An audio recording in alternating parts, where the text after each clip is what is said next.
और मैं आपको कह रहा हूं कि आपने फी इसीलिए दिया है ना, आपने फी मेरे को इसलिए दिया है कि sir what I should read and refer apart from this class, इसके लिए दिया है फी, है ना? नहीं तो फिर मैं 10 किताब बता दूंगा कि जाइए आप इसी में मस्त रहिए, मेरा भी काम आसान रहेगा। यस और नो? मेरा भी काम आसान रहेगा ना, आप इंगेज हो जाएंगे उसमें, राइट? आएंगे सोते हुए नींद में क्लास करेंगे, चले जाएंगे, मेरा काम आसान हो जाएगा। Is it? सेटिस्फैक्शन प्लस मेरे को जितना कंटेंट देना है वो तो मैं दूंगा, ताकि मुझे नेक्स्ट डे ये ना कहना हो कि भाई this is the list of books, you now go and refer this list of books. Is it? है ना? और आपको इतना सॉल्यूशन मिल जाए, you have to write 62% of the question in exam, 5 out of 8, I guess 62-63%, yes na? Right. And I will dictate in a way that you get 90% plus question. 2-3 question will be indirect. पहले बता दूं. And those indirect questions, are manageable, isn't it? By reflecting on the whole knowledge matrix. जो भी syllabus का knowledge matrix है, उसके ऊपर reflect करके you manage those questions.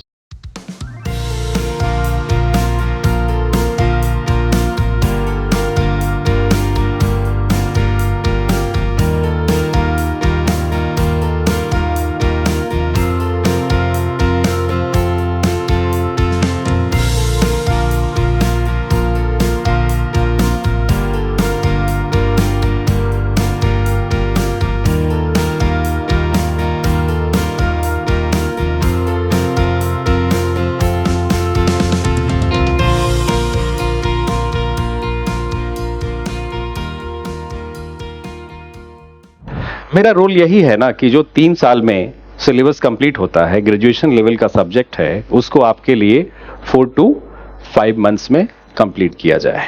Yes और नो? राइट। और इस प्रोसेस में like you have to prepare in a way that you need not to read anything extra. Yes ना? और ये मेरा प्रॉमिस है कि whatever you will get by end of this class, not 100%, 90% of the questions, 90% plus question would be related directly to your notes. Yes ना? आपके note से related होगा, इसलिए पॉसिबल हो पाता है ये, और ये प्रॉमिस करना पॉसिबल हो पाता है कि आज भी I do review the papers of those writing mains. So वो रिव्यू करने से फायदा ये होता कि एक तो अपडेशन, इज इट, थोड़ा हेल्थ पे असर होता है ना? वेट लॉस भी हो जाता है, इन 3-4 मंथ्स में हो ही गया है 4-5 kg of weight loss, right? And लेकिन फायदा ये होता है कि as a teacher I am updated with the tricks and tactics of UPSC examiner. Yes ना? राइट। तो accordingly I update and modify content also, right? Content भी है ना, प्लस ये भी समझ में आता है कि where students are committing mistakes. I keep sharing my experience and my observation to my students कि देखो कैसा लिखा है, गलती कहां कर रहा है, इसके पास नॉलेज है but he is not able to write use that knowledge matrix for solution of this problem.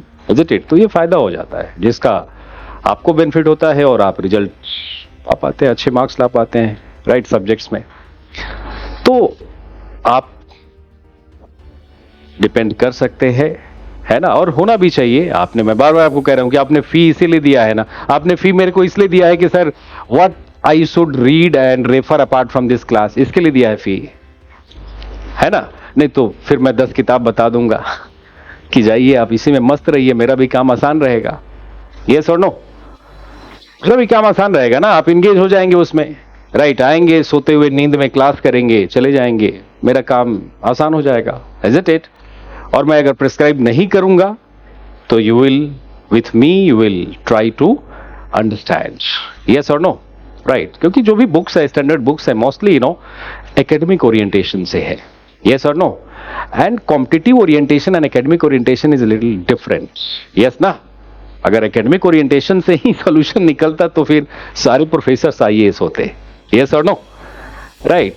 Difference है, दोनों में डिफरेंस है। यस ना? राइट। तो मेरा सजेशन ये है कि अभी बिगिनिंग में will not ask to me कि sir what to study apart from your classes and notes, right? आपके क्लास और नोट से बियॉन्ड मैं क्या पढ़ूं, क्या करना है मुझे, है ना? ये क्वेश्चन मेरे से नहीं करेंगे आप please, for the time being, है ना? अब ऐसा आपका मजबूरी है, क्योंकि how many of you have completed your general studies coaching? कितने लोगों ने कंप्लीट कर लिया? Then you will be referring to standard books. तो पॉइंट ये है कि why standard books? If I have paid 2 lakhs of rupees, I am dedicating 10 months of time, then it's a responsibility of the coaching to provide you, है ना, right, class notes to empower you to solve problems in examination hall. Minimum, you know, cut off आप attain कर पाए. Yes or no? Right. Try to understand my point. जिन्होंने prelims लिखा है उनको जल्दी समझ में आ जाता है मेरी बात, है ना, कि after completing, you know, this bulk of current affairs notes, isn't it, है ना, all standard books also you are not able to qualify. तो दैट इज बिकॉज की ओवर बर्डनिंग ऑफ, है ना. अभी थोड़ा बाजार का भी इन्फ्लुएंस होता ही है, राइट? जो जितना बड़ा कोचिंग है उसको उतना ज्यादा कंटेंट देना है. यस और नो? राइट. तो कंटेंट का ये जो अभी ऑर्गेनाइजेशन बन गया है सब, राइट, तो उसमें आपको थोड़ा स्मार्ट होना है ना. You have to be dedicated to syllabus and maintain discipline, right, intellectual academic discipline on syllabus के ऊपर. और जहां भी कोचिंग कर रहे हैं मन से कोचिंग करिए and try to get the maximum from class itself, है ना. अगर मेरे को फिर से स्पेक्ट्रम पढ़ना ही है, फिर से लक्ष्मीकांत पढ़ना ही है, so why I am putting so much effort in class? जो इतना बल्कि बुक सब मुझे दोबारा से पढ़ना है, तो वैसा एक्सपेक्टेशन से आप मेरे क्लास में नहीं आएंगे. तो बोले 4 months हो जाए, अभी 4 months हो गया, in fact 5 months exceeded, you know, अभी भी 5-6 क्लासेस है मे बैच का. लेकिन ठीक है, सेटिस्फैक्शन प्लस मेरे को जितना कंटेंट देना है वो तो मैं दूंगा, ताकि मुझे नेक्स्ट डे ये ना कहना हो कि भाई this is the list of books, you now go and refer this list of books, isn't it, है ना. और आपको इतना सॉल्यूशन मिल जाए. You have to write 62% of the question in exam, 5 out of 8, I guess 62-63%, yes ना, right. And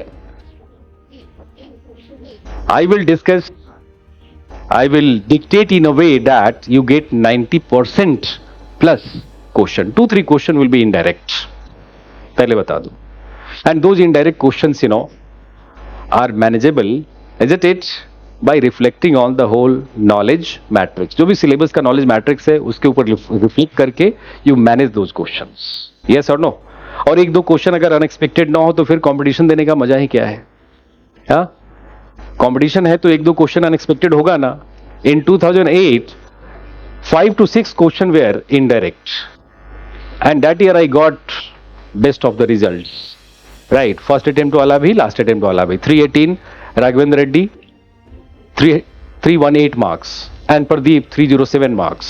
many other students you know cross that 300 का line. Indirect था, लेकिन I teach in a way that you develop sociological wisdom over the period of time, and that wisdom helps you to write exam, those indirect question. और wisdom से ही लिखा जाएगा. Exam personality से clear होता है, केवल नॉलेज इंफॉर्मेशन से नहीं. अभी जितने ये स्टूडेंट निकलेंगे ना मेंस देकर, कभी बात करना कि भैया कितना % करंट अफेयर्स आपका यूज हुआ एग्जाम में, आपने पढ़ा था इतना, कितना यूज हुआ. गुस्सा हो जाएंगे, अरे यार कुछ नहीं, 1-2 क्वेश्चन भी डायरेक्ट नहीं आया. यही होता है reality. There comes the wisdom. Yes और no? Getting a point? Wisdom जिसपे कि हम लिस्ट ध्यान देते हैं. हमारा सारा फोकस किस बात पे होता है? कंजम्पशन, है ना, जितना आ सके, जितना ज्यादा, राइट. Getting a point? तो ऐसा नहीं है ना. मेरे क्लास में थोड़ा सा ये रखिएगा कि over the period of time there would be 4-5 booklets in the class. कई बार बच्चे बाहर बात करते हैं, अरे विकास रंजन सर डिक्टेट बहुत कराते हैं, है ना. नहीं, बैलेंस्ड होगा. I will discuss each and every concept and then I will dictate, because I believe कि केवल डिस्कशन करके मैं छोड़ दूं. आप घर जाके इतने डिसिप्लिन होते हैं क्या कि जो मैं डिस्कस किया हूं वो आप रिकॉल करके लिख पाए? यस ना. और कॉर्पोरेट कोचिंग में नहीं जाने का एक मेजर कारण ये भी है. I work for 2-3 years with some organisation here, लेकिन आई रियलाइज कि दे आर पुटिंग कॉन्स्टेंट कि नहीं आप इतने समय 3 months में कंप्लीट कर दीजिए, है ना. मैं बोला कि 3 months में कैसे कंप्लीट होगा? I have to discuss, I have to explain, I have to make students understand the principles, the concepts, isn't it, application, and then organisation of that in their notes में organise. आपका भी यही purpose होना चाहिए, है ना. जो भी आप लर्न करते हैं ना, if you are not organising, that is simply time pass. इतना इंफॉर्मेशन ओवरलोड है चारों तरफ से, कहां इधर रहेगा? माइंड का कैपेसिटी लिमिटेड है या नहीं? We have limited capacity. अगर हम नोट नहीं कर पा रहे, if you are not able to make notes out of your studies, that is sheer wastage of time. First है ना लेवल ऑफ रीडिंग पे, is it. Second, revisionary, we will go for listing. First go में तो detailing करते हैं अपन, detail knowledge, and then second level पे क्या करना चाहिए? Listing, making notes, is it. After we complete the syllabus, I give you task for 1.5 months to do listing of what I have taught you. Listing. I will teach you how to list the dimensions. Within those dimensions, the concepts and theoretical strands and its relatedness lastly to the facts. आज contemporary facts क्या है ना? Right. And sociology is very live subject. It's life subject actually. मैं कहता हूँ कि it's life subject. Life subject. By virtue of your birth in society, you are a sociologist because you have observation of the social facts. Yes or no? You have been there in interaction process. Last person, yes or no? आप बचपन से interaction process में है ना. दो ही school of thought तो है, positivist, right? Those who advocate for studying social reality on the basis of observations, and non-positivist, those who take into account interaction. Yes or no?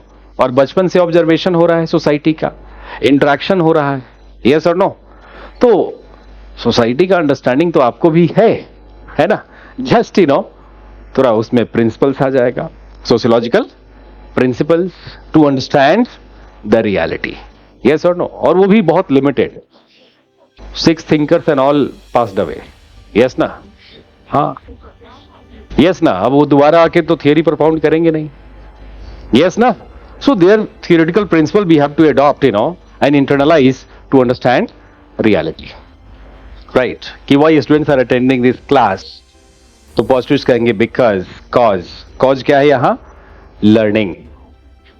Learning to qualify exam. Yes ना? Learning to qualify exam. Isn't it? Cause and consequence कि in this class they will convert talent. Students will convert their talent into merit. Conversion of talent into merit, and merit is important for becoming IAS. Yes ना. Cut off आता है ना, merit list आता है ना. Right. So this is cause and consequence, isn't it? अब इसमें कौन सा रॉकेट साइंस है ना. बचपन से ऑब्जर्वेशन है आपका, इंटरेक्शन है, तो इजिली कॉम्प्रिहेंड कर लेंगे, ऐसा डिफिकल्ट नहीं है. ठीक है ना. तो इतना जो मैंने अभी भूमिका बनाया इसलिए कि you please have trust. Yes ना. डेफिसिट होगा तो प्रॉब्लम हो जाएगा. ठीक है. कई बार बोलते भी है सब कि ये कब तक, इट्स टू हेक्टिक, राइट. जिस तरीके से मैं करता हूं इस टीचिंग को, इस अपने प्रोफेशन को मैं जिस तरीके से डील करता हूं, उसमें जो मुझे देखते हैं उनके लिए कई बार ये रहता है, स्टूडेंट्स गेट सरप्राइज कि अरे सर कॉल, मेरे को टाइम का पता नहीं चलता. बार जब पेपर रिव्यू किया कुछ लगा ऐसा कि इसको कॉल करके बताना है, कॉल कर दिया, पता चलता है वो कहीं और कॉल पे है. लेकिन एनीवेज तो इंटरेस्ट है, अभी लगता है कि वो जो पैशन अभी जिंदा है ना, अभी चल रहा है, एनर्जी मोटिवेशन आ रहा है, तो इसमें डेफिसिट होगा तो प्रॉब्लम हो जाएगा। डेफिसिट होगा तो फिर आप क्या करेंगे, आप बहुत सारे सोर्सेस, बहुत सारे रिसोर्सेस के ऊपर भागेंगे। बहुत सारे स्टूडेंट हैं जिन्होंने फर्स्ट अटेम्प्ट में किया, ये भी मुस्कुराता हुआ चेहरा, फर्स्ट अटेम्प्ट, राइट, दोबारा दिया भी नहीं आईएएस के लिए अपियर नहीं हुआ, फिर मैंने ही सजेस्ट कर दिया क्या 3 अटेम्प्ट लगाओगे, फिर जूनियर इतने हो जाओगे, सो बेटर टू गो, चला गया भी हरियाणा कैडर में। बहुत सारे ऐसे स्टूडेंट, तो क्या आपको लगता है फर्स्ट अटेम्प्ट में बहुत ज्यादा नॉलेज रहा होगा उनको? And his score was also 300 plus, Mayank का, प्रदीप का स्कोर 300 प्लस, बहुत ज्यादा नॉलेज रहा होगा फर्स्ट अटेम्प्ट में? हाँ, नहीं, रिलेटिवली गुड, यस और no, but organized, getting your point. It's about disciplining and organization of knowledge matrix. Preparation is about disciplining and organization of knowledge matrix. जितना organise रहेंगे, isn't it, उतना confident रहेंगे और उतना ही reflective ability would be high. Exam में क्या चाहिए? Reflection of the concepts, theoretical strands and facts. अगर ऑर्गेनाइज नहीं रहेंगे तो फिर it is difficult to reflect and write, है ना। ऐसा नहीं है कि आप 100 टेस्ट लिख लिया तो आपकी एफिशिएंसी बढ़ गई एग्जाम के लिए, नहीं, ये सब तो बिजनेस का मामला है। 100 टेस्ट, 50 टेस्ट, हाँ, केवल ये मैकेनिकल प्रोसेस थोड़े ना है, this is reflective process. Writing is a reflective act, या better you reflect write on the limited dimensions, limited concepts and theoretical strands, better you will write. आप बुक को reflect नहीं कर सकते। You can be happy after reading the books, but you cannot reflect the book, those pages while writing answer. We have limited capacity. इतना neurons हमारा efficient नहीं होता कि पूरा बुक को ही, किताब को ही रिफ्लेक्ट करने लग जाए, नहीं, राइट। सो इसमें आप मेरे साथ जिस तरीके से ऑर्गेनाइजेशन होगा कंटेंट का, चलेंगे। एनीवेज,